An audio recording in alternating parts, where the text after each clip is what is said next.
मंडळी, नाट्यशास्त्राचे जनक भरत मुनी यांच्या जयंतीनिमित्त त्यांनी केलेल्या महान कार्याचे स्मरण आपण आज या कार्यक्रमात करणार आहोत। या सुंदर आणि प्रेरणादायी कार्यक्रमाची सुरुवात आपण दीप प्रज्वलनाने करणार आहोत। या कुंदेन्दु तुषारहार धवला, या शुभ्रवस्त्रावृता, या वीणावरदण्डमण्डितकरा,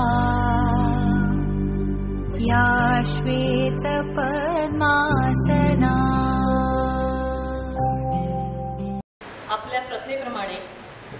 आपल्या प्रथेप्रमाणे संस्कार भारती ध्येयगीत आता श्रुती वालावलकर सादर करतील।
धन्यवाद श्रुती।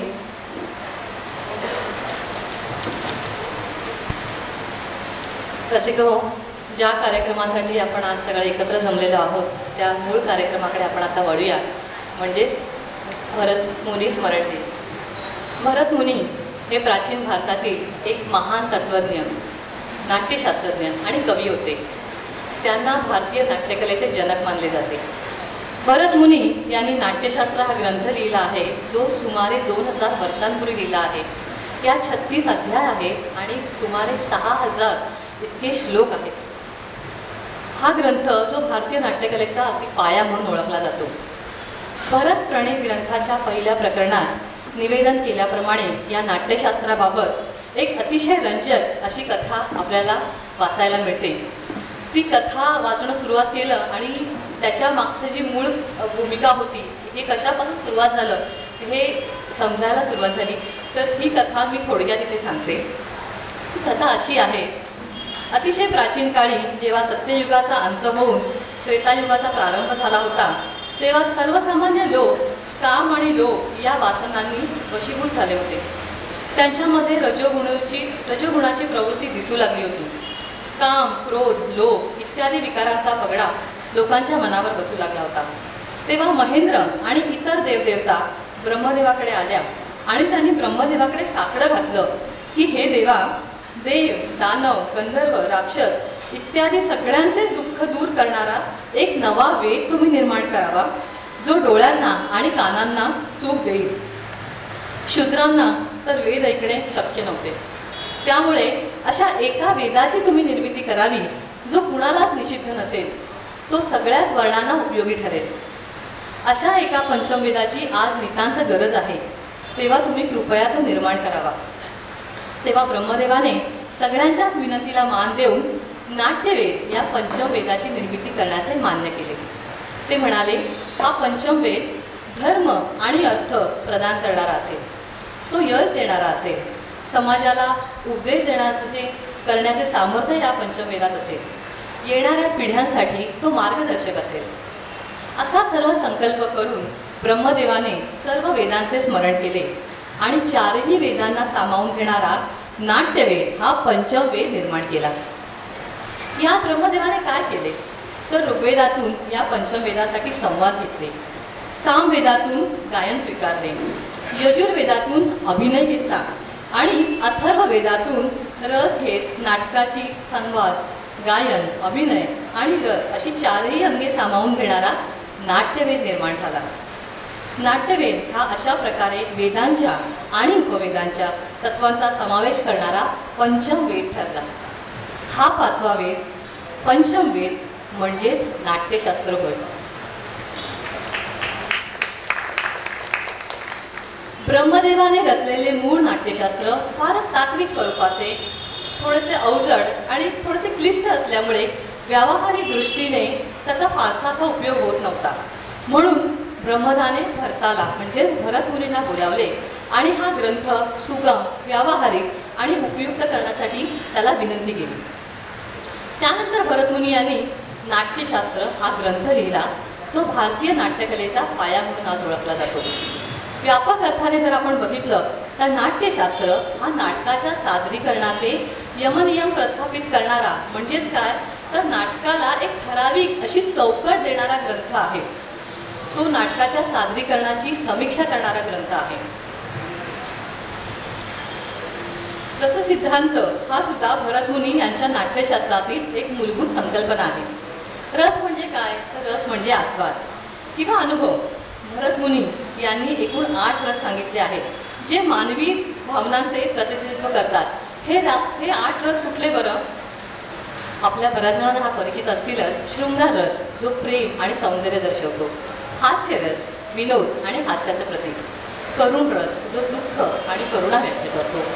रौद्र रस, जो क्रोध आणि राग हे दर्शवतो. वीर रस, जो शौर्य आणि धैर्य दर्शवतो.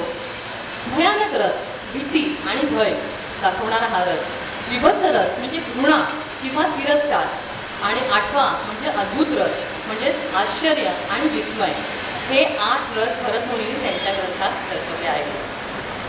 नंतरच्या काळात शांत रस म्हणजे शांतता आणि समाधान दर्शवणारा रस हा 9वा रस म्हणूनही जोडला गेला. रससिद्धांतानुसार जर बघायला गेलं तर कोणतीही कलाकृती किंवा नाटक यशस्वी होण्यासाठी त्यात रसांचे योग्य प्रमाण आणि समतोल असणं आवश्यक आहे. आणि हा रससिद्धांत केवळ नाटकापुरताच मर्यादित नाही, तर तो साहित्य, संगीत, चित्रपट आणि इतर कलांमध्येही वापरला जातो. म्हणूनच नाट्यशास्त्र हा ग्रंथ अगदीच आपल्या देशात नाही, तर देशी विदेशी संशोधकांना आणि अभ्यासकांना कायम आव्हान देत राहणारा ठरला.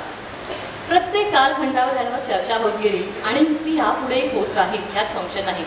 मुळात जर नाट्यशास्त्र हा विषयाचा अभ्यास केला तर हे कालांकित आहे, हे चिरंतन आहे, हे चिरकाल आहे. याला कालाची, ह्याला वेळेची मर्यादा नाही. नाट्यशास्त्र हा आस्वाद ग्रंथ असल्यामुळेच त्याचा रसास्वाद किंवा त्याचे रसग्रहण अभ्यासनीय तर ठरतेच, पण ते रोचकही होते. नाट्य हे रोचक आणि रंजक कसे होईल आणि ते अधिक मनोरंजनात्मक कसे करता येईल याविषयी जाणीवपूर्वक प्रयत्न या शास्त्रामध्ये केले गेलेले आहेत. म्हणजेच एका अर्थाने नाट्याच्या उत्कट रसप्रत्ययासाठी केलेले प्रयत्न या नाट्यशास्त्रात दिसून येतात. आपल्या सगळ्यांनाच माहिती आहे की नाट्य हे मुख्यतः दृश्य म्हणजे दिसणं, बघणं आणि श्राव्य ही कलाकृती ऐकणं. नाट्य हे मुख्यतः दृश्य आणि श्राव्य कलाकृती आहे, हे सर्वमान्य आहेच. आपण जे ऐकतो ते उत्तम, आनंददायक, उच्च दर्जाचे आणि उदात्त असले पाहिजे. लोकांना रंगभूमीवर दाखवायचे जे आहे ते लोकचरित असावे, ते लोकव्यवहाराचे दर्शन त्यातून घडावे.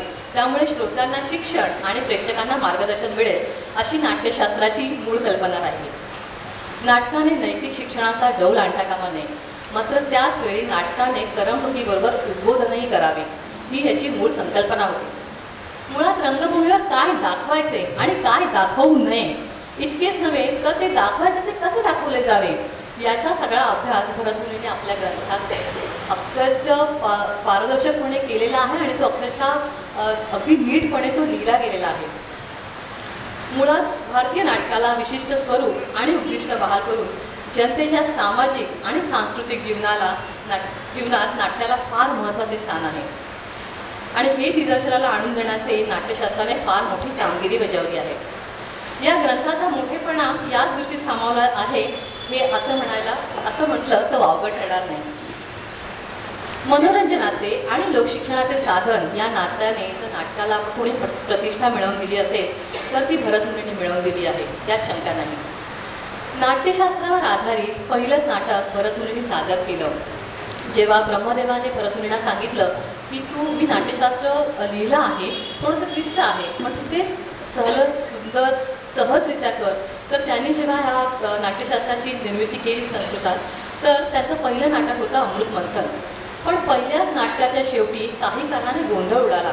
त्याच्यामुळे नाटक निर्विघ्नपणे पार पाडावे म्हणून नाटकाच्या प्रारंभी नांदी, मंगलाचरण व नाट्यदेवतेची पूजा या गोष्टी भरतमुनीने सुरू केल्या आणि त्याला पूर्वरंग असं नाव पडलं.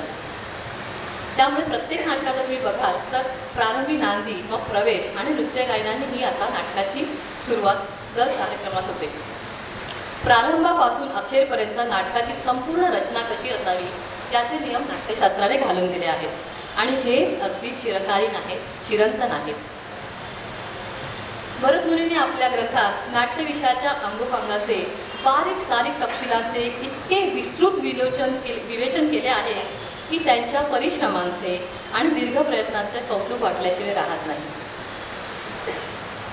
इंजिनिअरिंग बॅकग्राऊंडची असल्यामुळे जेव्हा हे नाट्यशास्त्र हे पुस्तकाबद्दल मी थोडासा अभ्यास करायला सुरुवात केली तर त्यावेळेला मला एक असं वाटलं की आमच्या इंजिनिअरिंग फील्डमध्ये कसं असतं की कुठलंही तांत्रिक काम, टेक्निकल ऑपरेशन्स किंवा आपण त्याला प्रोग्रामिंग म्हणतो, ह्या सगळ्या कामात एक सिस्टमॅटिक ऑपरेशन प्लॅन म्हणजे SOP असं आम्ही म्हणतो, तो प्लॅन लिहिला जातो.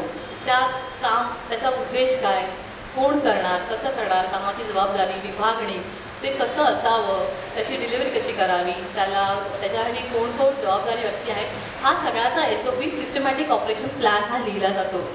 जेव्हा नाट्यशास्त्र ह्या विषयाबद्दल वाचायला सुरुवात केली तेव्हा मला असं वाटलं की 2000 वर्षांपूर्वी भरतमुनींनी नाट्यशास्त्र या विषयाचा इतका सखोल अभ्यास केला की आम्ही आत्ताच्या काळात त्याला SOP म्हणतो, पण हे SOP 2000 वर्षापूर्वीच उपलब्ध होते. तो विचार त्या वेळेपूर्वीच केलेला होता आणि त्यामुळे ह्या विषयाबद्दल, भरतमुनीबद्दल प्रचंड आदर वाटतो. 2000 वर्षापूर्वी हा नाट्यशास्त्र या विषयावर इतका सखोल विचार, लेखन, दिग्दर्शन, अभिनय, संगीत, नेपथ्य, रंगभूषा, वेशभूषा, पात्ररचना, नेपथ्य कसं असावं, रंगमंचांचं सादरीकरण कसं असावं, एंट्री कशी असावी कलाकारांची, नेपथ्य कुठे असावं किंवा रंगमंच कुठे असावा, प्रेक्षकांनी कुठे बसावं, त्यातलं अंतर किती असावं, इतका बारीक सारीक विचार या नाट्यशास्त्रात केला गेला आहे. त्यांच्याबद्दलचा आदर आणि कौतुक हे नाट्यशास्त्र वाचताना आपल्याला नक्कीच जाणवतं. सबंध उपखंडात भारतीय रंगभूमी एकात्म स्वरूपाची होती. इतकेच नव्हे तर देशाच्या राजकीय आणि सांस्कृतिक इतिहासात असंख्य घडामोडी घडून गेल्या, तरीही नाट्यशास्त्र परंपरा टिकून राहिली.